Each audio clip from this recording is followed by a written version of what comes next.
Open up the door, it's Dave! Who? February 1st, 2023 marked the 20th anniversary of the Space Shuttle Columbia burning up on re-entry.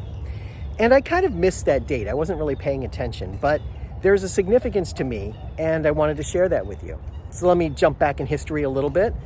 Back in the early 1990s, I was on a graduate research program that was working at NASA. I was on a funded study. I was going to Space U, if you will, UCF.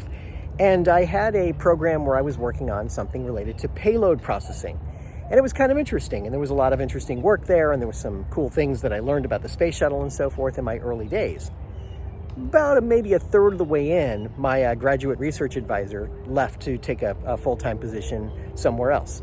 And that left me with somebody else leading the work I was doing on my thesis. And I continued to do the work related to payload processing, but because it's a NASA-funded study, what they wanted was me to work on some other things as well. And one of the things they wanted me to work on was heat tile replacement on the underside of the shuttle. And now there was a team of us. There was a group of, 6 or so of us that were working related to heat tile replacement. My specific study was in heat tile replacement. When an orbiter would return from space, there was a group of engineers who would decide which of the tiles needed to be replaced, pull them out, and re-glue new ones in there.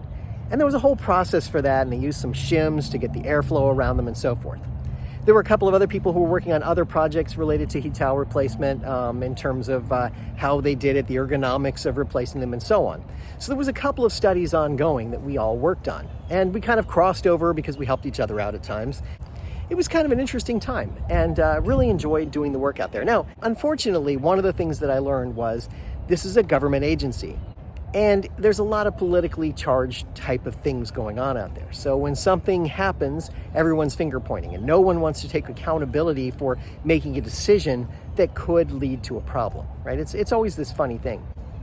So one time I had an opportunity to go out and tour some of the outer parts where they had the original Mercury rockets were launched from. And it was really cool to be out there. And I had with me a copy of Dr. Feynman's book, Surely You Must Be Joking, Dr. Feynman. And it's really an interesting sort of look at his life, but in particular, the section that caught my attention was his look at NASA. He was involved about 10 years before I was there with the Challenger accident and how the O-rings produced a catastrophic failure that caused the space shuttle to blow up while it was heading into space. And the failures were all about NASA's failures in the inability to communicate, articulate, take that accountability I mentioned, and so forth. There was a lot of problems there, and there was a lot of issues with that. And it was interesting to read his account of it. Main engine start. 4, 3, 2, 1, and liftoff. Liftoff of the 25th Space Shuttle mission, and it has cleared the tower. Now controlling program. Roger, roll, Challenger. So the 25th Space Shuttle mission is now on the way after more delays than NASA cares to count. This morning, it looked as though they were not going to be able to get off. 1 minute, 15 seconds. Velocity 2,900 feet per second. Altitude 9 nautical miles. Downrange distance 7 nautical miles.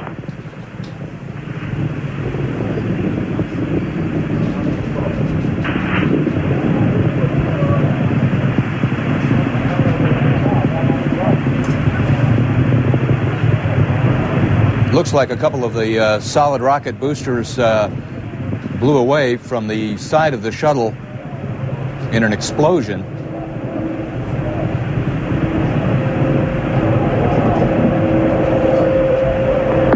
Flight controllers here looking very carefully at the situation. Obviously a major malfunction. It was an accident that had many, many warnings that there was something wrong and that it might sooner or later go off, and the warnings were disregarded. Disregarded out of incompetence, out of a faulty system, out of bad judgment, for what reason? I had some difficulty with that. I kind of imagine that something like a child that runs in the road, and the parent is very upset and says it's very dangerous, and the child comes back and says, but nothing happened. And he runs out in the road again several times, and the parent keeps saying it's dangerous, and nothing happens. If the child's view that nothing happened is a clue that there was nothing going to happen, then that's going to be an accident. You could hear brakes squealing a couple of times. That's leakage and the gas is going through the rings and so forth. But again and again I saw in looking through this statements, this new flight is within our database, which just means nothing happened before. It's about the same as we did before, so it can't be unsafe because it was okay last time. And that is a kind of childish attitude that the mother corresponding to the engineers here, Right. and the management corresponding to the children. That's the way I look at it, and I don't know what you would say. Sooner or later the child gets run over. Is it an accident? No, it's not an accident. And yet, your commission, and we just heard Chairman Rogers, your chairman, say we're not here to blame anybody. Why not? Why not? Why is somebody not blamed? I don't know how to assign blame and whether it does any good. The question is, how do we educate the child? The question is, you could say you blame the child for being a little foolish, but it's very difficult. I tried to figure out why they have this attitude and why they weren't paying attention. I've tried various theories, and I really don't know the ultimate cause. What's your theory? Well, there's two theories. Okay, all A right. lot of people say to me that there's some kind of an idea in management that the incompetence reaches its level or whatever. But I had another idea, but I don't know whether it's right, and that is that in the beginning, all kinds of exaggerations were made about what this thing can do. It can fly 60 flights, it will only cost so much, it'll be recoverable, and there'll be no real problems. The engineers at the bottom must probably scream, this is my imagination, they're screaming up, no, it can't be this way, it can't be this way. We can only go 10 flights, we haven't got enough equipment to train that many crews a year, so forth and so on. And the people at the top who are talking to Congress don't want to hear this. And so they discourage information from moving up. You see, it was just after they were so successful with Apollo.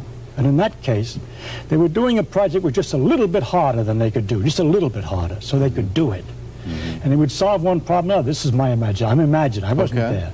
Yeah. Somebody would say, how are we going to make a spacesuit? And finally, they got a solution to that. They get excited and tell the others. Fellows who are working on some other problem gets a solution to his problem. And there's a lot of intercommunication because there's excitement and motivation. But when the people Which is not always necessarily a bad thing, right? No, not at all. It's what makes it go, and that's why it worked okay with the Apollo. But then when they had this other project, which is, so to speak, impossible from an engineering point of view, it's unrealistic, they don't want to hear what happens. It goes up, and each level in a bureaucracy kind of understands what it's supposed to do. Keep it from the other guys. They don't have to hear it. They don't want to hear it. They don't want to hear it because it would be uncomfortable to be going and saying we're going to do 60 flights a year when just that morning they were told that it's impossible. It's strange because at the very beginning of this commission meetings, I remember Mr. Rogers saying, well, of course, we may never find out what made the accident occur. And that turned out, that's what I meant was easy. I see. You know what happened. And we you know feel what good happened. about Now, what was difficult, and I think maybe he's referring to this, was the discovery of these weaknesses inside of NASA and their attitudes, this kind of illogic about safety and so forth, which was so extensive from an organization which had such a reputation in the country that it was hard for us to find it out in a sort of emotional way, as to have to come around and say that the Wizard of Oz, which everybody respects, has nothing behind it. So, working there 10 years later, I saw many of the same things, and it was just interesting to sit there on some of these original or near some of these original Mercury launch pads, read his account of it, and think to myself, wow, how did we get from the 50s to the 80s to the 90s, and things are just the way they are. And it was very, as I say, very political.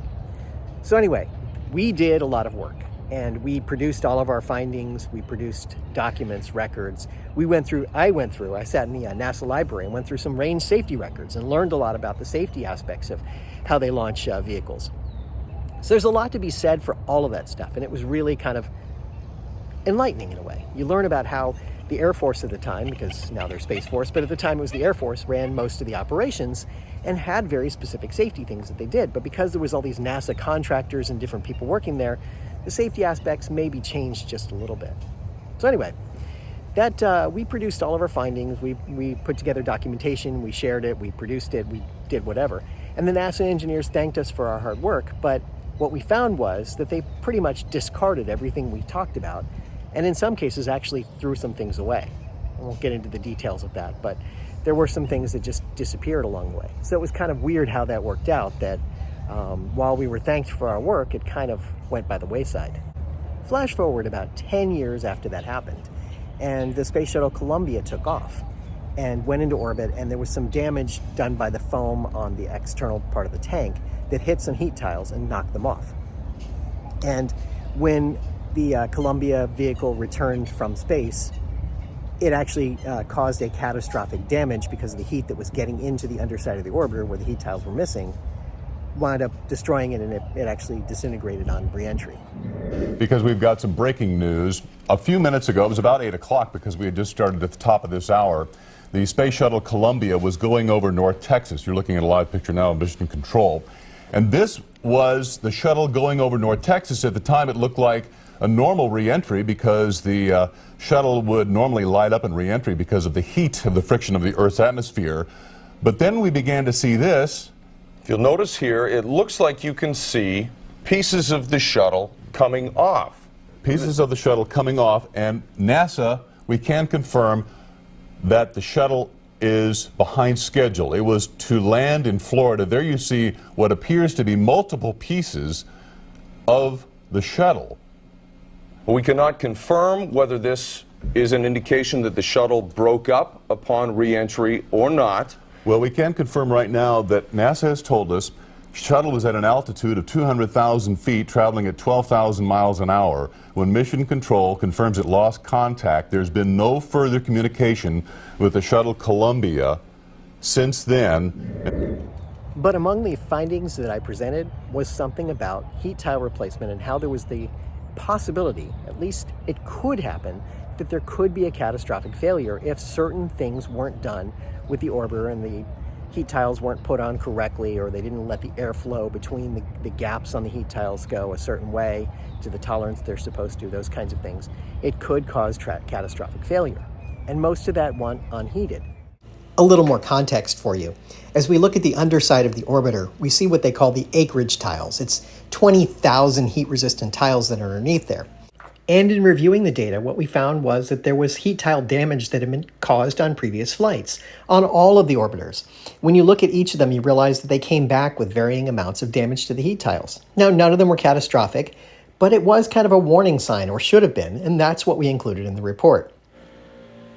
And with the luxury of being able to look back at video from what happened with Columbia, we can see that there was actually pieces of foam that fell off and hit the heat-resistant tiles as they went down. And what you realize is that as they hit the tiles at the right angle, even though it was a piece of foam, it could actually take the tile off. Perhaps it was partially caused by the way the tile was put on, perhaps it was other things, but you can see from these videos how that works, and it really is a concern. When we look at it in slow motion, we know that something bad happened here, and it had to do with the heat tiles specifically. Now, they did a couple of tests just to prove the point, and you can see here's one of them where you can see how badly damaged it is just from a piece of foam. And it's hard. It's really hard for me not to take that in some way personally. Look, I didn't have anything to do specifically with that vehicle, and it was 10 years since I had worked there. I was there on a graduate program. I presented my findings. I did everything I could reasonably do as a graduate student to tell them what was going on. And if they chose to do nothing about it, that's really not my fault in that sense. But I still take it a little bit personally because I was involved in some way, because I was there and I was working on it, and heat tile replacement was the thing I was working on. So it feels sort of personal in a way. And the people I feel the most for, the engineers who worked on the heat tile replacement, these were some good people. I actually enjoyed working with a lot of people. They taught me a lot about a lot of different things, and I'm very grateful for what they did. So I just wanted to share that with you because I thought it was an interesting time to look back after 20 years. And I was remiss, as I said, but I just wanted to share with you that story. What's your point, David?